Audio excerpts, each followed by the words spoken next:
Grabe kainit.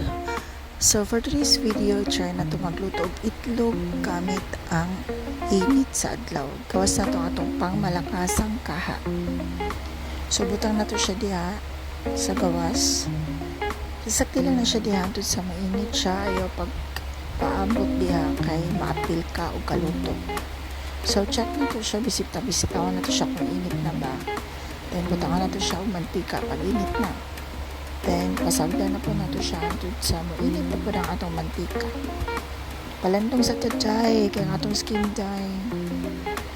Mapagod taday. Of course, pag mainit ang atong mantika, butangan na ito atong itlog. Yan. So, as you can see na siya kalahian or kausaban na ng atong egg.